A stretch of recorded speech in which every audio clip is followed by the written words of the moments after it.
భారతదేశం బుద్ధిజానికి పుట్టినిల్లు. బుద్ధిజం భారతదేశంలో పుట్టి దేశ విదేశాల్లో కోట్లాది మందిని ఆకర్షించింది. ఇప్పటికీ శ్రీలంక, భూటాన్, కంబోడియా, మయన్మార్ ఇలాంటి దేశాల్లో బౌద్ధ మతానిదే ఆధిపత్యం. కానీ బుద్ధిజం మాత్రం భారతదేశంలో దాదాపుగా కనుమరుగైంది. అయితే బుద్ధిస్ట్ థియోకట్రిక్ దేశమైన టిబెట్ని చైనా పూర్తిగా కనుమరుగు చేసేసింది. సెంట్రల్ ఆసియా ప్రాంతంలో ఇండియాతో సరిహద్దులు పంచుకుంటున్న దేశం టిబెట్. బౌద్ధ మతం వర్ధిల్లుతున్న ఈ దేశాన్ని చైనా ఆక్రమించుకుని అనేక విధాలుగా గత 66 సంవత్సరాలుగా టిబెట్ మీద ఆధిపత్యం చెలాయిస్తూనే ఉంది. ఆ క్రమంలో బౌద్ధ గురువు దలైలామాను దాదాపుగా అంతం చేసేలా వ్యవహరించింది.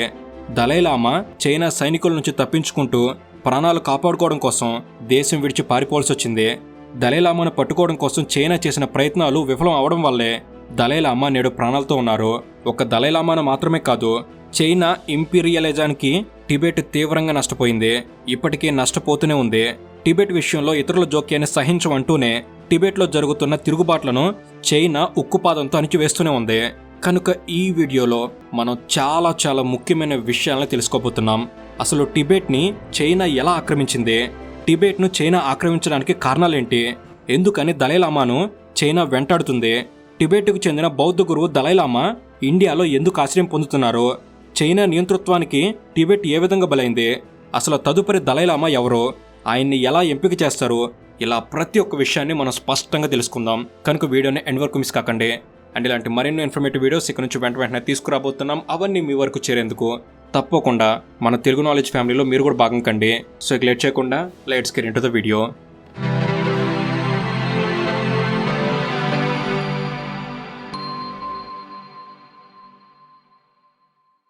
సెంట్రల్ ఆసియా ప్రాంతంలో టిబెట్కి శతాబ్దాల చరిత్ర ఉంది. ఆర్కియాలజికల్ ఆధారాల ప్రకారం టిబెట్లో 4000 సంవత్సరాల చరిత్ర ఉంది. కానీ టిబెట్ గురించి మాట్లాడుకోవాలి అంటే మాత్రం క్రీస్తు శకం 7వ శతాబ్దం నుంచి మొదలుపెట్టాలి. 7వ శతాబ్దంలో టిబెట్ని యార్లాంగ్ రాజవంశం పాలించింది. యార్లాంగ్ డైనెస్టీ టిబెట్ను ఏకం చేసిందని చెప్పాలి. 7వ శతాబ్దం కన్నా ముందు టిబెట్ అనేది ఆమ్దో, ఖామ్, యూసాంగ్ అనే 3 వేరువేరు ప్రాంతాలుగా ఉండేది. ఈ 3 ప్రాంతాలని ఒకటిగా చేసి 7వ శతాబ్దంలో టిబెట్ ఏర్పడింది. అప్పటి నుంచి టిబెట్కి లాసా రాజధానిగా ఉండేది. యార్లాంగ్ డైనెస్టీకి చెందిన నామ్రే సామ్సంగ్ను టిబెట్ ఎంపైర్కి ఫౌండర్ అని అంటారు. టిబెట్ని యార్లాంగ్ రాజవంశం పాలిస్తున్న సమయంలో పక్కనే ఉన్న చైనా టాంగ్ డైనెస్టీ పరిపాలనలో ఉండేది. మొదటి నుంచి చైనాకు టిబెట్కి మధ్య సరిహద్దు వివాదాలు ఉంటూనే ఉన్నాయి. దాంతో 821వ సంవత్సరంలో చైనా టిబెట్ రాజ్యాల మధ్య సరిహద్దు వివాదాలు పరిష్కరించుకునే విధంగా ఒక ఒప్పందం కూడా జరిగింది. ఇక 8వ శతాబ్దంలో టిబెట్లోకి బుద్ధిజం ప్రవేశించింది. బుద్ధిజానికి సంబంధించి పద్మసంభవ అనే గురువు టిబెట్కు బుద్ధిజాన్ని పరిచయం చేశారు. ఆ తర్వాత టిబెట్ ప్రజలను బుద్ధిజం ప్రభావితం చేయడం మొదలైంది. చాలా తక్కువ కాలంలోనే టిబెట్ పూర్తిగా బుద్ధిస్ట్ రీజియన్గా మారిపోయింది. ఇక 12వ శతాబ్దంలో సెంట్రల్ ఆసియా ప్రాంతంలో మంగోల్ ఆక్రమణలు విపరీతంగా జరిగాయి. చెంగీస్ ఖాన్ దండయాత్రలు మొదలుపెట్టాడు. చెంగీస్ ఖాన్ వారసులు జరిపిన మంగోల్ దండయాత్రల్లో టిబెట్ కూడా బలైంది. దాంతో టిబెట్లోని ఆమ్దో, యూసాంగ్ ప్రాంతాలు మంగోల్ సామ్రాజ్యంలో విలీనమయ్యాయి. అయితే టిబెట్లో బుద్ధిజం అత్యంత ప్రభావవంతమైన మతంగా ఆవిర్భవించడంతో టిబెట్ బుద్ధిజానికి గురువుల్ని లామా అంటారు. లామా అంటే పేరు కాదు, టిబెట్ బుద్ధిజానికి సంబంధించిన గురువులకు ఇచ్చే గౌరవప్రదమైన స్థానం. లామాలందరిలో అత్యున్నత స్థానంలో దలైలామా ఉంటాడు. దలైలామా అంటే టిబెట్ బుద్ధిజానికి ఆయనే అత్యున్నత గురువు. ఈ దలైలామా పదవి వారసత్వంగానో లేదా సీనియారిటీ పరంగానో రాదు. దలైలామాను బుద్ధుడి ప్రతిరూపంగా భావిస్తారు. బుద్ధుడు దలైలామా రూపంలో మళ్ళీ జన్మించాడు అనేది టిబెట్ బుద్ధిస్టుల నమ్మకం. ప్రస్తుతం ఉన్న దలైలామా మరణించిన తర్వాత కొత్త దలైలామా కోసం బుద్ధిస్ట్ లామాలు, గురువులు వీరంతా వెతకడం మొదలు పెడతారు.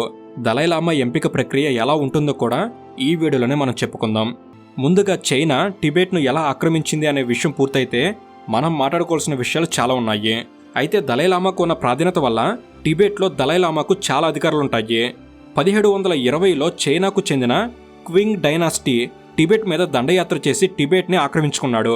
ఆ సమయంలో టిబెట్కు సంబంధించిన ఆమ్దో, ఖామ్ ఈ 2 ప్రాంతాలు చైనాలో విలీనమయ్యాయి. దాంతో టిబెట్ చాలా భూభాగాన్ని చైనాకు అప్పగించాల్సి వచ్చింది. టిబెట్లో మిగిలింది యూసాంగ్ అనే ప్రాంతం మాత్రమే. ఈ ప్రాంతాన్ని కూడా చైనా రాజులు వదిలిపెట్టలేదు. టిబెట్ను సామంత రాజ్యంగా మార్చుకున్నారు. అలా 1720లో అప్పటి వరకు ఉన్న భూభాగంలో చాలా ప్రాంతాలు డైరెక్ట్గా చైనా కంట్రోల్లోకి వెళ్తే మిగిలిన ప్రాంతాలు సామంత రాజ్యంగా ఇండైరెక్ట్ చైనా కంట్రోల్లోకి వెళ్ళాయి. అలా టిబెట్ చింగ్ డైనస్టీకి సామంత రాజ్యంగా 200 సంవత్సరాల పాటు కొనసాగుతూ వచ్చింది. కానీ 1912లో చైనాలో రాచరికం అంతమైంది. చైనాలో జరిగిన హై రెవల్యూషన్ వల్ల చైనాలో రాచరికం అంతమయ్యి రిపబ్లిక్ ఆఫ్ చైనా అనే దేశం ఏర్పడింది. దాంతో అప్పటి వరకు చైనాను పాలిస్తున్న వారికి సామంత రాజ్యంగా ఉన్న టిబెట్ ఇక స్వతంత్ర దేశంగా ఆవిర్భవించింది. టిబెట్ ఇలా స్వతంత్ర దేశంగా ఆవిర్భవించడం చైనాకు నచ్చలేదు. ఇన్నాళ్ళు టిబెట్ సామంత రాజ్యంగా చైనా రాజుల కంట్రోల్లోనుంది. కాబట్టి టిబెట్ కూడా చైనాలో భాగమే అనేది చైనా అభిప్రాయం. ఇలా చైనా టిబెట్ల మధ్య వివాదం మరింత ఎక్కువైంది. ఈ వివాదాన్ని పరిష్కరించడానికి బ్రిటిషర్స్ మధ్యవర్తులుగా మారారు. 1914లో బ్రిటిష్ మధ్యవర్తిత్వంలో చైనా టిబెట్ అఫీషియల్స్ సిమ్లాలో సమావేశమయ్యారు. కానీ ఈ సిమ్లా మీటింగ్లో చైనా టిబెట్ రెండూ ఏకాభిప్రాయానికి రాలేదు. సిమ్లా సమావేశం తర్వాత బ్రిటిష్ వారికి టిబెట్కి మధ్య స్నేహం ఏర్పడింది. దాంతో బ్రిటిష్ వారి మద్దతుతో టిబెట్ స్వతంత్రంగా ఉంటూ వచ్చింది. ఇక 1912 నుంచి 1950 వరకు ఈ మధ్యకాలంలో టిబెట్ విషయంలో చైనా ఎలాంటి జోక్యం చేసుకోలేదు. కానీ 1949లో చైనాలో కమ్యూనిస్టు రెవల్యూషన్ మొదలైంది. మావో జెడాంగ్ నేతృత్వంలో జరిగిన ఈ తిరుగుబాటు వల్ల చైనాను పాలిస్తున్న నేషనలిస్ట్ ప్రభుత్వం కుప్పకూలింది.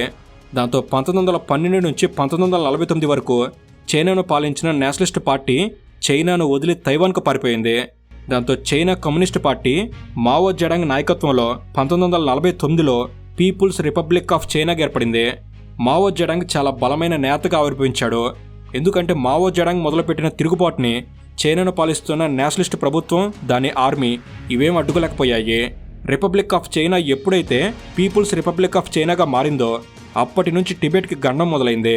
ఇక 1950లో మావో జెడాంగ్ చైనా రూలర్ అయిన వెంటనే టిబెట్ను చైనాతో కలుపుతామని ప్రకటించినట్టే చైనా ఆర్మీకి టిబెట్ను లిబరేట్ చేసి చైనాలో ఇంటిగ్రేట్ చేసే బాధ్యతలు ఇచ్చాడు. ఇక మరోవైపు టిబెట్లో చైనాను ఎదుర్కొనేంత బలమైన పొలిటికల్ లీడర్షిప్, మిలిటరీ లీడర్షిప్ రెండూ లేవు. టిబెట్ పూర్తిగా బుద్ధిస్ట్ కంట్రీగా మారిపోయి స్పిరిచువల్ మోడ్లో కొనసాగుతుంది. బుద్ధిస్టులకు దైవంతో సమానమైన దలైలామా టిబెట్ను పాలిస్తున్నాడు. అయితే మావో జెడాంగ్ అంటేనే కమ్యూనిజానికి నిలువెత్తు రూపం. కమ్యూనిస్టులు దేవుని నమ్మరు. కాబట్టి బౌద్ధుల పట్ల, బౌద్ధ మతం పట్ల మావో జెడాంగ్కి ఎలాంటి సాఫ్ట్ కార్నర్ ఉండేది కాదు. అయితే దలైలామా తర్వాత రెండో స్థానంలో పాంచన్ లామా అనే గురువు ఉంటాడు. ఇవన్నీ రాజకీయ పదవులు కావు, వాళ్ళ పేర్లు కావు. టిబెట్ బుద్ధిజంలో గురువులకిచ్చే గౌరవప్రదమైన గుర్తింపులు. దలైలామా అందరికన్నా సుపీరియర్ గురువు అయితే పాంచన్ లామా దలైలామా తర్వాత సెకండ్ సుపీరియన్ మాంక్. అయితే ఈ పాంచన్ లామా చైనాకు సపోర్ట్గా స్టేట్మెంట్ ఇవ్వడం స్టార్ట్ చేశాడు. చైనాలో నేషనలిస్ట్ ప్రభుత్వం కుప్పకూలిన వెంటనే కమ్యూనిస్ట్ ప్రభుత్వానికి మద్దతుగా మాట్లాడడం మొదలుపెట్టాడు. ఎందుకంటే పాంచన్ లామా చైనా ప్రపోజ్ చేసిన వ్యక్తి కాబట్టి. చైనాలో 1949 కన్నా ముందున్న నేషనలిస్ట్ ప్రభుత్వం ఇతన్ని నామినేట్ చేసింది. ఇక 1949లో నేషనలిస్ట్ ప్రభుత్వం పడిపోయి కమ్యూనిస్టు ప్రభుత్వం వచ్చిన తర్వాత తన స్థానాన్ని కాపాడుకోవడం కోసం పీపుల్స్ రిపబ్లిక్ ఆఫ్ చైనాకు ఇతను సపోర్ట్ చేయడం స్టార్ట్ చేశాడు. ఇక 1950 జనవరి 1న టిబెట్ చైనాలో భాగమని చైనా ఒక ప్రకటన చేసింది. అఫీషియల్గా చైనా కమ్యూనిస్టు గవర్నమెంట్ నుంచి వచ్చిన ఈ ప్రకటనలో 1950 సెప్టెంబర్ వరకు టిబెట్కు గడువిచ్చారు. టిబెట్ నుంచి అధికారులు బీజింగ్ రావాలి అని, చర్చల్లో పాల్గొనాలి అని చైనా రిలీజ్ చేసిన అఫీషియల్ స్టేట్మెంట్ని టిబెట్ ఏమాత్రం లెక్క చేయలేదు. దాంతో 1950 అక్టోబర్లో చైనా టిబెట్ను ఆక్రమించుకోవడం స్టార్ట్ చేసింది. ఇక 1950 అక్టోబర్ 7న చైనీస్ ఆర్మీ టిబెట్లో ప్రవేశించింది. టిబెట్లో ఉన్న అన్ని మార్గాల్ని చైనీస్ ఆర్మీ బ్లాక్ చేసింది. మొత్తం 80,000 మంది చైనా సైనికులు టిబెట్ని ఆధీనంలోకి తీసుకున్నారు. ఇక్కడే ఒక చిన్న ఆసక్తికరమైన విషయాన్ని ప్రస్తావించాలి. అదేంటంటే చైనాకు సపోర్ట్గా మాట్లాడుతున్న పాంచన్ లామా వయసు 1950లో కేవలం 11 సంవత్సరాలు మాత్రమే. అలాగే 1950లో దలైలామా వయసు కూడా కేవలం 14 సంవత్సరాలు మాత్రమే. వీరికి 14 ఏళ్ల వయసు ఉన్నప్పుడు టిబెట్ యొక్క దలైలామా స్పిరిచువల్ లీడర్గా బాధ్యతలు తీసుకున్నారు. అంటే 15 సంవత్సరాల ఆ చిన్న పిల్లవాడు చైనాతో పోరాడాల్సి వచ్చింది. అయితే చైనాను ఎదుర్కొనేందుకు టిబెట్ వద్ద సరైన ఆర్మీ కూడా లేదు. బుద్ధిస్ట్ కల్చర్ను ఫాలో అయ్యే వారెవరూ ప్రత్యక్షంగా యుద్ధం చేయరు. కాబట్టి 15 ఏళ్ల వయసు మాత్రమే ఉన్నా కూడా దలైలామా చైనాను ఎదుర్కొనేందుకు డిప్లొమాటిక్ వేలో ప్రయత్నాలు మొదలుపెట్టారు. చైనా టిబెట్ను ఆక్రమించుకోవడం కోసం చేస్తున్న అరాచకాన్ని యునైటెడ్ నేషనల్ జనరల్ అసెంబ్లీ దృష్టికి తీసుకెళ్లారు. 1950 నవంబర్ 18న యుఎన్ జనరల్ అసెంబ్లీలో చైనా ఆక్రమణ గురించి చర్చ జరిగింది. యునైటెడ్ నేషన్స్ కూడా చైనా టిబెట్ ఆక్రమణను ఖండించింది. కానీ చైనాతో పోరాడేందుకు ఎలాంటి మిలిటరీ సపోర్ట్ మాత్రం టిబెట్కి ఇవ్వలేదు. ఇంటర్నేషనల్గా చైనా మీద విమర్శలు రావడంతో చైనా తన స్ట్రాటజీని పూర్తిగా మార్చేసింది. టిబెట్తో చర్చలు మొదలుపెట్టింది. కొంతకాలం టిబెట్లో చైనా ఎలాంటి అలజడి సృష్టించలేదు. కానీ 1951లో టిబెట్ నుంచి కొందరు అధికారులు చైనాతో చర్చలు జరిపేందుకు బీజింగ్ వెళ్లారు. చైనా ఆ టిబెట్ అధికారుల ముందు ఒక అగ్రిమెంట్ని ప్రవేశపెట్టింది. అదే 17 పాయింట్ అగ్రిమెంట్ అంటారు. ఆ అగ్రిమెంట్లో మెన్షన్ చేసిన ఫస్ట్ పాయింట్లోనే చాలా క్లియర్గా చైనా ఏం చెప్పిందంటే టిబెట్ ప్రజలు తన భూభాగం నుంచి సామ్రాజ్యవాద శక్తులను తరిమికొట్టాలి. టిబెట్ ప్రజలు తమ మాతృభూమి అయిన పీపుల్స్ రిపబ్లిక్ ఆఫ్ చైనాకు తిరిగి రావాలి అని రాసింది. ఇక్కడ తిరిగి రావాలి అంటే టిబెట్ను వదిలి చైనా వెళ్లడం కాదు, టిబెట్ను పూర్తిగా చైనాతో కలపడం. ఈ ఒక్క పాయింట్ మినహా మిగిలిన పాయింట్స్లో చైనా టిబెట్ మీద చాలా ప్రేమ చూపించింది. టిబెట్కు అటానమీ కల్పిస్తామని, బుద్ధిజాన్ని గౌరవిస్తామని, టిబెట్ గవర్నమెంట్ని గుర్తిస్తామని, దలై లామాతో పాటు ఇతర లామాలకు ఉన్న అధికారాలని అలాగే కొనసాగిస్తామంటూ టిబెట్కి అనుకూలంగా ఉండేలా అగ్రిమెంట్ని తయారు చేశారు. దాంతో టిబెట్ నుంచి కూడా పెద్దగా వ్యతిరేకత రాలేదు. అగ్రిమెంట్లో మెన్షన్ చేసిన ఫస్ట్ పాయింట్ ప్రకారం టిబెట్ చైనాలో భాగమైంది. కొంతకాలం పాటు టిబెట్ వ్యవహారాల్లో చైనా ఎలాంటి జోక్యం చేసుకోలేదు. చైనా చాలా క్యాలిక్యులేటెడ్గా ఈ విధానాన్ని అనుసరించింది. వ్యతిరేకత రాకుండా ఉండేందుకు కొంతకాలం పాటు స్టేటస్ కోను పాటించింది. కానీ కాలం గడుస్తున్న కొద్దీ చైనా తన బుద్ధిని బయట పెట్టడం స్టార్ట్ చేసింది. అగ్రిమెంట్లో మెన్షన్ చేసిన పాయింట్స్ని వైలేట్ చేయడం స్టార్ట్ చేసింది. 1954లో దలైలామా అధికారికంగా చైనాలో పర్యటించాడు. ఆ సమయంలో చైనా అభివృద్ధిని చూసి దలైలామా చాలా ఇంప్రెస్ అయ్యాడు. ఇండస్ట్రీస్, ట్రాన్స్పోర్ట్ సిస్టమ్, ఇన్ఫ్రాస్ట్రక్చర్ ఇవన్నీ దలైలామాకు నచ్చాయి. ఆ తర్వాత మిగిలిన లామాలను కూడా చైనాకు ఇన్వైట్ చేయడం స్టార్ట్ చేశారు. వారు కూడా చైనాను చూసి ఆశ్చర్యపోయారు.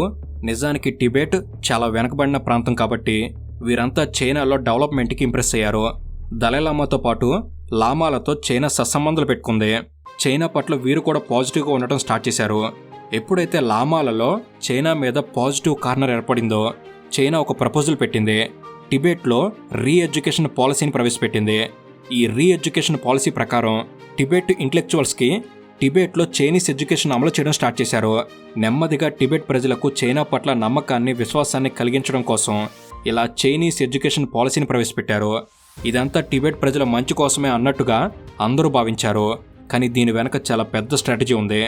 మావో జెడాంగ్ ఒకే దేశం, ఒకే సంస్కృతి, ఒకే జాతి అనే విధానాన్ని నమ్మేవాడు.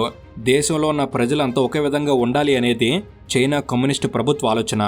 ఈ ఆలోచన ప్రకారం టిబెట్లో కూడా చైనా కల్చర్ని చదువు ద్వారా ఇంప్లిమెంట్ చేయడం స్టార్ట్ చేశారు. అయితే చైనా టిబెట్ మీద పెత్తనాన్ని కొనసాగించడం చాలామందికి ఇష్టం లేదు. వీరంతా చైనాకు వ్యతిరేకంగా గెరిల్లా యుద్ధం మొదలుపెట్టారు. సింపుల్గా చెప్పాలంటే చైనా పాలనను వ్యతిరేకిస్తూ టిబెట్లో తిరుగుబాటుదారులు పుట్టుకొచ్చారు. వీరంతా 1950 నుంచే పోరాటం చేస్తున్నారు. కానీ వీరికి ఎక్స్టర్నల్, ఇంటర్నల్ సపోర్ట్ చాలా తక్కువ కాబట్టి వీరు ఎప్పుడూ ఎక్కడా పెద్దగా ప్రభావం చూపించలేదు. అయితే 1956లో దలైలామా ఇండియాకు వచ్చాడు. ఇండియా వచ్చిన దలైలామాతో టిబెట్ తిరుగుబాటుదారులు సమావేశమయ్యారు. దలైలామా పట్ల టిబెట్లో ఉన్న గౌరవం, గుర్తింపు వలన ఆయనకి ఎలాంటి హాని కలగలేదు. అదే దలైలామా పట్ల గౌరవం లేకుండా ఉండి ఉంటే చైనాకు మద్దతుగా ఉన్నందుకు, సహకరిస్తున్నందుకు వీరంతా దలైలామాను చంపేస్తుండేవారు. కానీ తిరుగుబాటుదారులు దలైలామాను కలిసి చైనా చేస్తున్న దోపిడీ గురించి, టిబెట్ సంస్కృతికి జరుగుతున్న అన్యాయం గురించి వీరంతా దలైలామాకు వివరించారు. టిబెట్ తిరుగుబాటుదారులతో మాట్లాడిన తర్వాత దలైలామాకు చైనా పట్ల అనుమానాలు మొదలయ్యాయి. దాంతో దలైలామా క్రమంగా చైనా విధానాలని తప్పుపట్టడం స్టార్ట్ చేశాడు. దలైలామా ఎప్పుడైతే చైనాకు వ్యతిరేకంగా మారాడో టిబెట్ ప్రజలు కూడా ఆలోచనలో పడ్డారు. చైనా చేస్తున్న దోపిడీ గురించి అర్థం చేసుకోవడం స్టార్ట్ చేశారు. దాంతో రాను రాను టిబెట్ చైనా సంబంధాలు పూర్తిగా మారిపోయాయి. టిబెట్ ప్రజల నుంచి తిరుగుబాటు మొదలైంది. గెరిల్లా తిరుగుబాటుదారులు టిబెట్లో చైనా ఆర్మీ మీద దాడులు చేయడం మొదలుపెట్టారు. అలా 1959 వరకు చైనా టిబెట్ మధ్య చిన్నపాటి యుద్ధమే నడిచింది. నిరసనలో, దాడులు, తిరుగుబాట్లు ఇలా టిబెట్లో రోజురోజుకి పరిస్థితి మారిపోతూనే ఉంది. అలాంటి సమయంలో చైనా నుంచి దలైలామాకు ఒక ఇన్విటేషన్ వస్తుంది. చైనాలో ప్రదర్శించే ఒక ప్రదర్శనను చూసేందుకు బీజింగ్ రావాలని దలైలామాను ఇన్వైట్ చేశారు. కానీ బాడీగార్డ్స్ లేకుండా ఒంటరిగా రావాలని ఆ ఇన్విటేషన్లో ఉంది. ఇక్కడ చైనా పథకం ఏంటంటే దలైలామాను చైనా రప్పించి దలైలామాను అక్కడ బంధించాలి. టిబెట్ రాజధాని లాసాను ఆక్రమించుకోవాలి అని దలైలామాను ఒంటరిగా రావాలని చైనా పంపించిన ఆహ్వానం గురించి టిబెట్ ప్రజలకు తెలిసిందే. దాంతో లాసాలో దలైలామా ప్యాలెస్ ముందు కొన్ని వందల మంది టిబెట్ బుద్ధిస్టు సన్యాసులు నిరసన చేయడం స్టార్ట్ చేశారు. దలైలామా వెళ్ళొద్దు అని, ఆయన్ను చంపేసే ప్రయత్నం చేస్తున్నారని బుద్ధిస్టు సన్యాసులు నిరసన మొదలుపెట్టారు. అయితే దలైలామాకు ఒక అడ్వైజర్ ఉండేవాడు. అతనికి విషయం అర్థమైంది. దలైలామా చైనా వెళ్తే చైనాలో బంధిస్తారు, ఒకవేళ వెళ్ళకపోతే టిబెట్లో బంధిస్తారు. కాబట్టి దలైలామా ఇక్కడ ఉండటం మంచిది కాదు అని చుట్టూ ఉండేవారు సలహా ఇచ్చారు. దాంతో 1959 మార్చి 17న అర్ధరాత్రి దలైలామా టిబెట్ వదిలి పారిపోయాడు. 1959లో దలైలామా వయసు 24 సంవత్సరాలు మాత్రమే. ఎంగేజ్లో ఉన్నాడు కాబట్టి అర్ధరాత్రి కుటుంబ సభ్యులతో పారిపోయాడు. దలైలామా తప్పించుకున్న విషయం తెలిసిన వెంటనే చైనా టిబెట్ రాజధాని లాసా మీద దాడులు చేయడం ప్రారంభించింది. మిలిటరీ వాహనాలు టిబెట్ను జల్లెడ పట్టడం స్టార్ట్ చేశాయి. టిబెట్ అనేది చాలా వరకు ఓపెన్ ల్యాండ్తో నిండి ఉంటుంది. అడవులు చాలా తక్కువగా ఉంటాయి. కాబట్టి పగటిపూట బయట తిరిగితే చైనా విమానాలకు ఈజీగా దొరుకుతారు. కాబట్టి దలైలామా రాత్రులు మాత్రమే నడుస్తూ పగటిపూట తలదాచుకుంటూ హిమాలయాల వరకు చేరుకున్నారు. దలైలామా తన ఆటోబయోగ్రఫీలో రాసుకున్న వివరాల ప్రకారం ఒక సందర్భంలో దలైలామా చైనీస్కు దొరికిపోయినంత పనైంది. కానీ వారు దలైలామాను గుర్తించలేకపోయారు. ఒకవైపు ప్రాణాలు కాపాడుకోవడం కోసం దలైలామా ప్రయత్నాలు చేస్తుంటే మరోవైపు టిబెట్లో చైనా విధ్వంసం సృష్టించడం మొదలుపెట్టింది. చైనా బలం ముందు టిబెట్ తిరుగుబాటుదారుల బలం చాలా తక్కువ. పిచ్చుక మీద బ్రహ్మాస్త్రం అన్నట్టుగా చైనా టిబెట్ని పూర్తిగా ధ్వంసం చేసింది. చైనా చేస్తున్న అరాచకం గురించి ప్రపంచానికి తెలియడంతో టిబెట్కు సహాయం చేయడం కోసం అమెరికన్ CIA రంగంలోకి దిగింది. తిరుగుబాటుదారులకు ఆయుధాలు సప్లై చేయడం, ట్రైనింగ్ ఇవ్వడం లాంటివి చేశారు. దలైలామా అతనితో పాటు కుటుంబ సభ్యులు, మరికొంతమంది అనుచరులు వీరంతా 14 రోజుల పాటు చైనా ఆర్మీ కంటికి చిక్కకుండా కష్టాలు పడుతూ ఆఖరికి హిమాలయాల గుండా ఇండియన్ బోర్డర్కి చేరుకున్నారు. దలైలామా అరుణాచల్ ప్రదేశ్ బోర్డర్లో ఇండియాలోకి వచ్చిన వెంటనే తన పరిస్థితిని వివరిస్తూ తనకు ఇండియాలో తలదాచుకునే అవకాశం ఇవ్వాలి అని అప్పటి ప్రధాని నెహ్రూ గారికి లేఖ రాశారు. నెహ్రూ గారికి లేఖ అందిన వెంటనే అస్సాం రైఫిల్స్ని బోర్డర్ వద్దకు పంపించి దలైలామాకు సెక్యూరిటీ ఇవ్వాలని, దలైలామాకు ఎలాంటి హాని కలగకుండా చూడాలని ఆదేశించాడు. 1959 మార్చి 31న దలైలామా అతని బృందం ఇండియాలో అడుగుపెట్టింది. దలైలామాకు ఇండియాలో గ్రాండ్ వెల్కమ్ లభించింది. అదే సమయంలో పార్లమెంట్ సమావేశాలు జరుగుతున్నాయి. కాబట్టి పార్లమెంట్లో నెహ్రూ గారు ప్రకటన చేశారు. ఇండియా దలైలామాకు ఆశ్రయమిస్తున్నట్టు ప్రకటించారు. అయితే అమెరికన్ CIA ఎంత సహాయం చేసినా ఆ సహాయం చైనా నుంచి టిబెట్కు విముక్తి కల్పించడానికి సరిపోలేదు. 1959 మార్చి 25న టిబెట్ రాజధాని లాసా పూర్తిగా చైనా కంట్రోల్లోకి వచ్చింది. 3 రోజుల్లో అంటే మార్చి 28న టిబెట్లో ప్రభుత్వాన్ని డిజాల్వ్ చేస్తున్నట్టు చైనా ప్రకటించింది. అలా టిబెట్ను పూర్తిగా చైనా ఆక్రమించింది. టిబెట్ ఆక్రమణ తర్వాత కూడా టిబెట్ రెబల్స్ చాలా కాలం పాటు వారి దేశం కోసం పోరాటం చేస్తూనే వచ్చారు. వీరికి అమెరికా ఎంత సహాయం చేసినా అవేం పనిచేయలేదు. 1965 వరకు టిబెట్ రెబల్స్ చైనా ఆర్మీ మీద దాడులు చేయడం లాంటివి చేస్తూనే ఉన్నారు. ఎదురు తిరిగిన వారిని చైనా దారుణంగా అణిచివేసింది. మరోవైపు దలైలామాకు ఆశ్రయం ఇచ్చినందుకు చైనా ఇండియా మీద కోపం పెంచుకుంది. దలైలామాకు ఇండియాలో అన్ని ఏర్పాట్లు చేశారు. హిమాచల్ ప్రదేశ్లోని ధర్మశాలలో దలైలామా ఆశ్రమం నిర్మించుకున్నారు. అక్కడి నుంచే ఆయన బుద్ధిజానికి ఆయన సేవలు చేస్తూ ఉన్నారు. టిబెట్కి సంబంధించిన అనధికార ప్రభుత్వ వ్యవహారాలు కూడా నడిపిస్తూ వస్తున్నారు. ఇండియాలో కూడా దలైలామాను చంపేందుకు చైనా ప్రయత్నాలు చేసింది. చాలా కాలం పాటు దలైలామా బాహ్య ప్రపంచానికి కనిపించకుండా ఉన్నారు. ఇక 1966లో చైనా టిబెట్లో ఉన్న బౌద్ధమత పవిత్ర స్థలాల్ని ధ్వంసించడం మొదలుపెట్టింది. టిబెట్లో బౌద్ధమత గుర్తులు ఉన్నంతకాలం టిబెట్ ప్రజలను చైనా కల్చర్లో కలిసేలా చేయడం కష్టమని, టిబెట్ నుంచి బౌద్ధ మతాన్ని తుడిచివేయాలని చైనా బౌద్ధ మతానికి సంబంధించిన అన్ని పవిత్ర స్థలాలను ధ్వంసం చేసింది. టిబెట్ను ఆక్రమించేందుకు చైనా చేసిన ఈ అమానవీయ పనుల వల్ల 1,00,000 మంది టిబెటన్లు మరణించారు. కొన్ని వందల మంది టిబెట్ ప్రజలను చైనా బంధించింది. టిబెట్ను ఆక్రమించి చైనా ఏమైనా డెవలప్ చేసిందా అంటే అది లేదు. కేవలం టిబెట్లో ఉన్న వనరులను దోచుకోవడం కోసం, టిబెట్లో ప్రవహించే నదీ జలాల్ని చైనా తరలించుకోవడం కోసం మాత్రమే చైనా టిబెట్ను ఉపయోగించుకుంటూ వస్తుంది. టిబెట్లోని హిమాలయ పర్వతాల్లో ఉన్న అరుదైన వృక్ష సంపదను చైనా పూర్తిగా దోచుకుంది. ఇప్పటికీ చైనాలో అత్యంత వెనుకబడిన ప్రాంతాల్లో టిబెట్ కూడా ఒకటి. టిబెట్ ప్రజలు తమ మీద జరుగుతున్న దోపిడీ గురించి నిరసనలు తెలుపుతూనే ఉంటారు. 1987లో టిబెట్లో చైనాకు వ్యతిరేకంగా చాలా పెద్ద ఎత్తున నిరసనలు చెలరేగాయి. 2008 బీజింగ్ ఒలింపిక్స్ సమయంలో ప్రపంచం నలుమూలల నుంచి ఒలింపిక్స్కి వచ్చిన వారికి తమ పరిస్థితిని అర్థం కావాలనే ఉద్దేశంతో టిబెట్ ప్రజలు 2008లో మరోసారి నిరసనలు చేశారు. ఈ నిరసనల్ని చైనా తీవ్రంగా అణిచివేసింది. నిరసనకారుల మీద చైనీస్ ఆర్మీ జరిపిన కాల్పుల్లో 120 మంది మరణించారు. దాదాపు 1000 మంది నిరసనకారుల ఆచూకీ తెలియకుండా పోయింది.